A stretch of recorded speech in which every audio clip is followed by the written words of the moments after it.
Atinego atino sando Kwechobe kano ai gbe tambose Fodun jo amoji we mbesin Oko eno vile sin gbe ran kawe Onu eta manjari ton fe gbe to che hun gbe nu mi ninu ayo Atinego atino sando Olowe kano ai gbe tambose Fodun jo amoji we mbesin Oko eno vile sin gbe ran kawe Onu eta manjari ton fe gbe Tache hun gbe nu mi ninu ayo Tache hun gbe nu mi ninu ayo me gan ni hun gbe nu mi ninu ayo Fide gbon tali ji o fine no mali da gbe we Fide gba ti no solo we to ba ka ai ke no we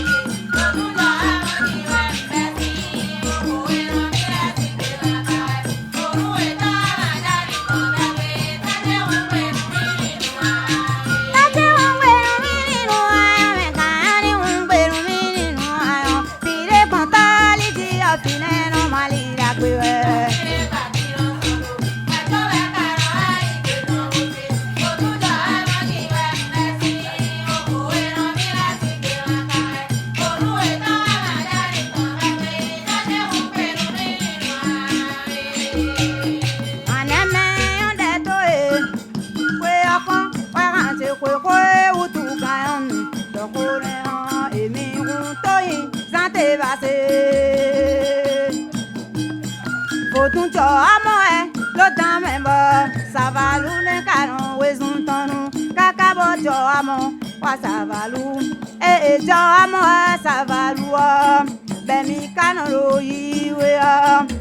Bonoche níta mẹ́tàn Bonoche tàbà níta mẹ́tàn Jọ àmọ́mà wá tó ìsàní Òkúrú mi fà wọn Anẹ̀mí náà lóyọ̀ tèmi Èè bonoche dọ́kọ́ nẹ̀hàn Bonoche tàbà dọ́kọ́ nẹ̀hàn Èè ọ̀hún fi tán lẹ́ ètò pélé Òhún fi tán ètò pélé Bọ̀ èpè wo dọ́kọ́ léwu Pẹ̀tọ́ bọ́ jọ àmọ́ wà tó ìsà Èè jọ àmọ́ wà tó ìsà bọ̀ Èmi kánà ló ìwé ọ Jọ àmọ́ hàn wẹ́ náà jí Pẹ̀tọ́ bọ́ nù wé kàrògùn tèmẹ́ hàn Ònù wọn wá jẹ́ tuntun jí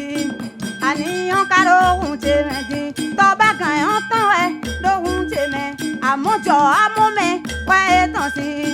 Jọ àmọ́ mẹ́ wẹ́ ètàn sí mẹ́ Òtò ìtẹ́lẹ̀ ẹ̀mí bó sá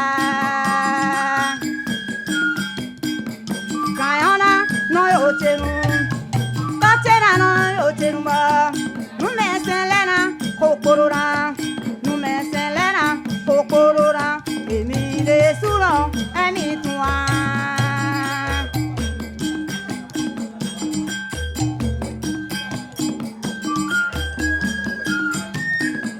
Nweka lo gba me an Nu an cho e la libere ngbon Nu an